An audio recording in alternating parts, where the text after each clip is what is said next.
Ladies and gentlemen, thank you for being on our program today. I am very honored. It's a real thrill to have a friend of mine here who I've known for many years. Is one of those persons that I've known. I don't see him very often, but I do follow him, and we sort of trade emails every so often. Daniel Gutierrez, and he's coming in from Peru, beautiful Peru. And they're on lockdown too with the coronavirus. But something that Dan has taught me over the many decades of years that I've known him is the idea that he's always told me, Armando, mindfulness, mindfulness, mindfulness. And that's been his only theme. I've got to admit, for many years, I didn't understand it. And this was long before we had coronavirus and that whole issue. And then as this came in, I realized, okay, Dan was preparing me for something like this in life.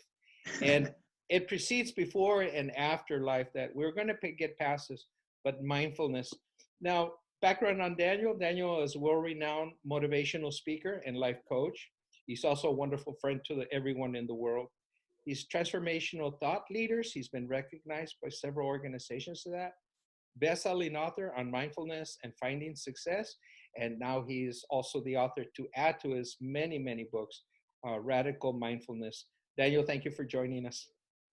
I'm so excited. I mean, God, when you say decades, I'm going, damn, we're getting old. Don't say that. Don't say decades. A few days ago. Yeah. We will just add to that. Yeah, right. No, but it was an honor to meet you back in LA. Yeah, back when I was in Los Angeles. Well, I was there for a long time. Now I'm sitting here in the sacred valley of the Incas in Pisac, Peru. I live in Pisac, outside the little town of Pisac, where I have a beautiful retreat center. I decided that when my son graduated high school and went to college, it was time for me to pursue my own dreams. It's beautiful out here. It's a little lonely right now because, we've been on martial law here in Peru since, it's been 24 days today. And when I say martial law, it's not like the US. It's not like, well, we kind of recommend you don't go outside. Here you go outside on the wrong day and you see the inside of a 4x4 sail. So they highly recommend that you don't go outside. For your own benefit. It is. And we're doing very well here in Peru. With a population of over 40 million people in Peru, we have 50 deaths and about 900 cases. So we're doing really good. What's the population? 40 million. Wow. Peru. Yeah. Wow. And most of those people are in Lima. Yes. Because Lima's about 8 million, 9 million, somewhere around there. And then you have Arequipa and Urabamba and Quillabamba that are bigger places. But where I live, there's a little under 10,000 people. Well, one thing, I don't know if you remember, I was down there a couple of months ago on a cruise ship. I was from Lima. I went down to the Horn and back up to Rio. And I learned something on this trip besides the beautiful Easter Island and also the Carnival. Mm-hmm. No, I didn't go there. Yeah, I learned that you don't drink more than 2 pisco sours. Oh my God. Do you have a headache? That's the last time I'm doing that. I love it. But, you took a wonderful part of you, the mindfulness. You left it here with us here in the US in your books and your talks. Now you have your center there, and it's going to come back because I know people want to go down there and just have respite. And beautiful place of Peru. I really did like it a lot, especially out there in the remote areas. Beautiful people. Mindfulness. You brought that for many years. You've been carrying that message, and now here we are facing this particular circumstance. And into the future, we have to be mindful. What do you personally mean by that? And Well, there's one thing that we have to recognize as human beings. And the first thing is we are not guaranteed tomorrow. And now we're learning that. We are learning that our way of life can be stripped from us in a heartbeat. And before we know it, we're stuck in a 4x4 apartment, trying to figure out what life is all about. Mindfulness is very simply put, staying present. You can mindfully walk, you can mindfully eat, you can mindfully do a lot of things. When I say radical, I mean the practice of mindfulness. Most people have a practice of doing yoga or maybe a little bit of meditation or whatever it is that they do to get themselves centered. But they only do it for the 30 minutes that they get up in the morning and they watch their video, or they go to a center and they do yoga. Unfortunately, as soon as they get on the 405 in Los Angeles, they're flipping people off because they're cutting them off on the freeway. That's not mindfulness. That's not a practice. We're having internet issues here. We'll let it go. Go ahead. Oh, We cut out a little bit. Go Where'd ahead. you lose me at? 405, sorry about that. 405, flipping people off. Flipping people off on the freeway. And if you do that, then you have no practice. I know. I haven't lived in Los Angeles for 20 years. Trust me, I know what that's all about. And so the interesting thing is getting people to stay present. They go, well, what do you mean by that, Daniel? I mean, when you're in this moment, be in this moment. Appreciate what you're looking at. Appreciate who you're with. Appreciate the food you're eating. Appreciate the fact that you're breathing, because we're not guaranteed the next second. We're not guaranteed tomorrow. And I've seen that as I get older, as my friends pass away, that they had no idea that that was going to be their last day, or that something was going to happen to them, or that their health was going to go bad. So it's really important that we stay here now. Why? Because if you are not in the present, you are in the past. If you're not in the past, then you're in the future. The two places that we absolutely have no power in at all. And so when we're in the present moment and we're breathing and staying calm, we're able to make decisions that are good for ourselves and our family. And that's what I mean about being centered. Do you think most people, especially using this particular moment, you know, are people sort of stuck in a sense of a panic mode in the present and can't get out, and it's sort of like day and night, and after a while you lose sense of yourself? Well, I think what's happened is that people are scared of the future right now, you know, because who's going to pay my bills? I worked. I'm not. Again, we're having small technical issues, but we're coming in on the internet from Peru. And I lost you a little bit again, Yeah, Daniel. That's I could tell. So anyway, you were saying? I was saying that people are freaking out because they're scared of when they're going to go back to work. How am I going to pay my bills? I can't pay my mortgage. I can't pay my car. I can't. And those things might be true, Armando, but what's also true is that you can't do anything about those things in the present moment. And if you want to make a difference in those things, you have to get present so that you're thinking straight. You're not panicking. Fear, doubt, and disbelief are not your friends. Fear leads to stress. Stress leads to bad health. Bad health leads to a lower immune system. And now you have a problem with this virus because it looks for a weakened immune system to attack. And so, yes, those things are probably true. But here's a question that I have that I ask people to ask themselves in the right here, right now. Am I okay right now? Right now, am I okay? Most of the time, the answer is yes. And if the answer is yes, then what are you worrying about? Whatever's going to happen is going to happen, but why don't you wait for that to get here? Right now, enjoy your family. Right now, enjoy your health. Right now, enjoy your... So I'm drowning in water. I'm drowning in the ocean. I've got two choices. I can panic and, you know, go like this and I'm going to sink faster. Right. Actually, in the ocean, if you relax and don't do anything, you actually are buoyant. It'll push you out. It'll push you on land. And then you'll be pushed out like everything else out to land. So sort of, are we all going like this and actually sinking ourselves? Yeah, people are panicking. And that's a great analogy because I was a lifeguard as a kid, you know, and they said, never get near a person that's panicking because they're going to take you down. Right? And if you're on the other side and you're the individual who finds themselves in a position where they're scared, they tell you don't panic. Because as soon as you panic, you've lost control of your ability to think straight. And if you're not thinking straight, then you're making bad decisions. And those bad decisions, if you're a lifeguard, is them grabbing you because they think they're saving themselves and drowning you as well. So that's a great analogy. Right now, we're panicking. We're panicking in the world because we don't know the future. Well, guess what? You didn't know it before the coronavirus. And you sure the hell don't know it now. So what's the big deal? What's the big deal? So we're really not changing anything. We're just changing our mindset and seeing it more clear of what we're really not in control of. It's about acceptance. I'm accepting that this is where I'm at right now, and realizing that by losing my mind or panicking, I don't make things better. I make them worse. Because even imagine how that affects your family if you're the head of the household. Now you got the whole, down to the baby freaking out because the baby's picking up on your energy. Staying centered and calm. And again, I am not saying that there's not some bad things going on with people and their finances, but there's nothing they can do about that in the current situation. We can't go outside. We can't get a job. There is no job. My center was booked all year. And now I don't know when the next group's going to be here. It might be June or July or August. I don't know. But you know what? June or July or August is not even here.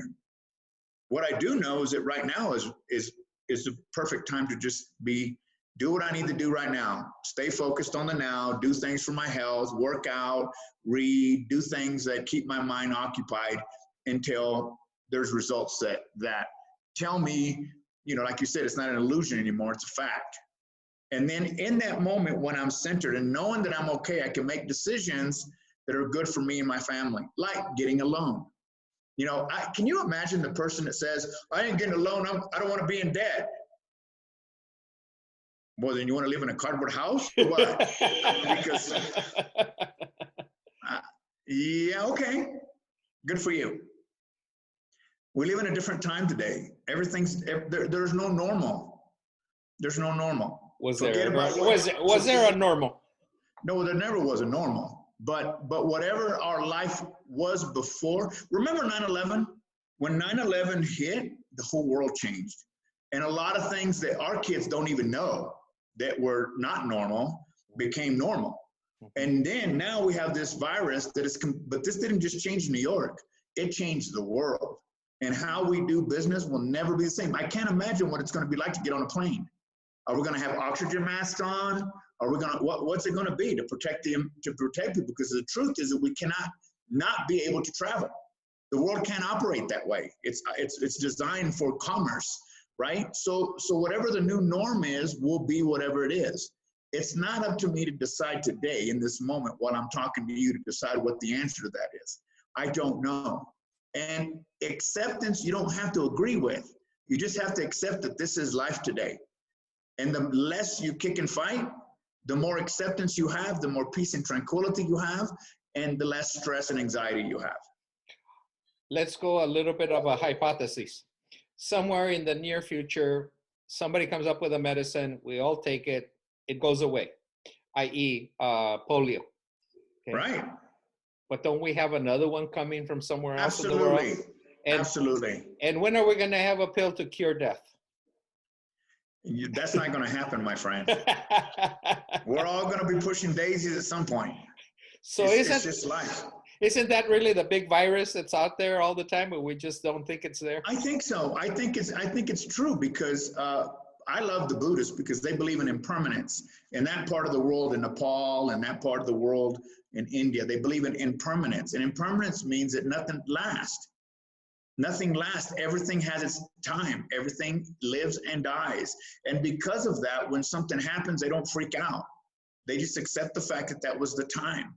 And we live in a world of impermanence, meaning that there's nothing that is guaranteed.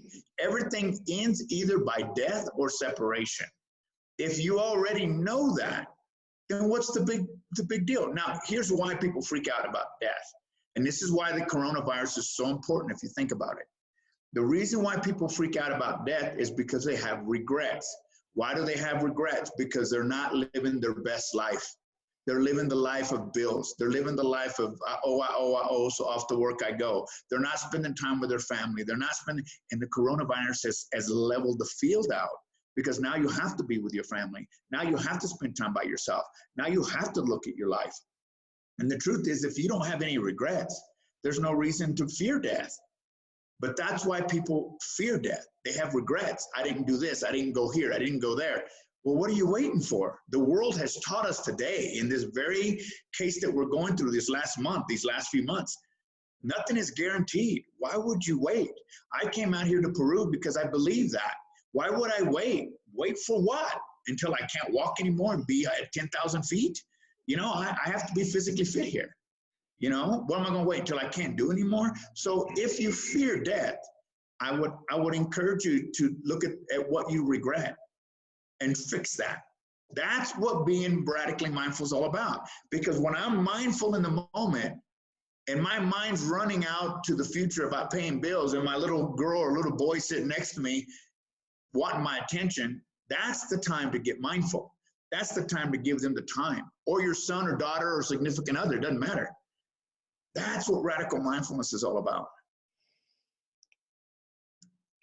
So people empower what they can't control, i.e. the future, right, or their own fear about something that isn't here, and then right, the regrets of the past. So you're split, your mind is split across things that you have no dealings with, and what you need to decide or make some real actual plans or appreciate your family, it's right. not in your radar.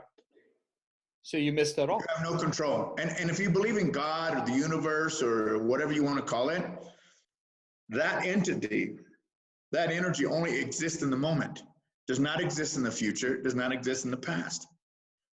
So if you really believe in God, then stay present so that you can hear what it is you're asking about. Wow. That's powerful. It's powerful. Again, ladies and gentlemen, your book, Radical Mindfulness, it's available on the internet. It can be digitally purchased. Yes. It's only book. Oh, we can buy books now. Amazon is the #1 industry. We get everything through there. I know you need to go and get on your burrito or llama and go get your potatoes and your eggs. So yeah, and breakfast. I hope to stop by your place. Tell us about your place, a little bit about it. You bet. My place is called Catalina. And my mother passed away a little over 3 years ago, and that was her name, Catalina. So I named the place Catalina. It is a private retreat center. I have 9 buildings here on my property. I sleep up to 50 people here. And I have a standalone yoga center. I have a standalone massage center. I have an outside horno. I have a corporate center. I have a long-term housing center. I have a restaurant that sits 200. I have my house, and I have the reception center that I'm sitting in right now. It's a beautiful place, nestled up against Mount Linley, and it's beautiful grounds. I have a swimming pool. It's a beautiful place. Wow. Well, don't break any martial laws. You may lose it all by going into a 4x4 room. Yeah, I don't want to do that. No, I'm by myself out here because we've been on lockdown like everybody else, but I'm in heaven. I'm in heaven out here, and I'm protected here too. You know, the only person that's going to get me sick is me. So, and we're not talking mentally here. We're talking physically. That's right. That's right. That's right. Well, Daniel, in closing, your closing statements, we could talk for hours and I could listen to you. And I know people enjoy everything you say because, you have a sense of humor that I've always really appreciated. In your closing statements. Folks, we do live in tough times. This is something that most of us have never, as a matter of fact, no generation except for the older generation back in the 1900s, dealt with anything like this big. We had H1N1, we had the bird flu, we had a lot of things, but it wasn't this big. This too shall pass. Stay present and take this opportunity to be with your family, be with yourself. Go, like this morning, I picked up the guitar and I started, playing it because you know what an opportunity we have. It's not a death sentence that we're in our homes. It's a death sentence if we can't go inward and be okay with being okay. This will pass. Our kids will talk about this, and kids will study it, in the history books. But right now we have a huge opportunity for our world to change. Our world was destroying Mother Earth, Pachamama, and now she's taking a big deep breath. The Amazon's not on fire. The ozone's starting to get, close up a little bit. There's not as much smog as there used to be around the world. And take this time to really look at your life, get really mindful and think about, if you go back to being the person that you were before this started, what a tragedy. This is a great opportunity to change you and your family and to put things in perspective that are very important. I know you love to travel, and I'm sure you'll get back to doing that as soon as we're able to do that. And you know what? Live your best life now. I have one more line I want to share with you that I've been using a lot, that it was taught to me by my coach in Garden Grove, California. And that is, I want to live until I die. I want to live until I die. What a beautiful thing to say. I just want to live until I die. That is inevitable, that someday I will no longer be here. But until then, I'm going to live. Ladies and gentlemen, we've been talking to Daniel Gutierrez, and now author of many books, but this most recent one, Radical Mindfulness, over from Catalina in Peru. And I hope to, again, stop there. You bet. I say hope because right now we can't travel. So, that's right. I've been in Lima 3 times and I just love it every time I'm down there. I need to go down there and visit you as well. But thank you. Come see me. Then, continue your great work. And I know that people that walk away from hearing you will be equally moved as I have been over the many days that I have known you. Daniel, you can say decades. Daniel, continuous success to you. May your words continue for many, many years. And once you and I pass, your words will continue in all of us. Thank you very much. Thank you for having me. Thank you. Oh, one last question. Where can people find more information about you? Go to my website, danielgutierrez.com, or if you want to send me an email, it's daniel@danielgutierrez.com. Thank you for asking me. Thank you. Ladies and gentlemen, I'm Armando F. Sanchez. It's always an honor to have wonderful people like that tell us to be mindful. And it's a word that we're not used to talking about, but I know there are some individuals that are out there discussing it. There are books on the topic as well. Please bring it together, because it's not a religious aspect, it's a human aspect. And that's the part I like. Daniel, continuous success. Thank you.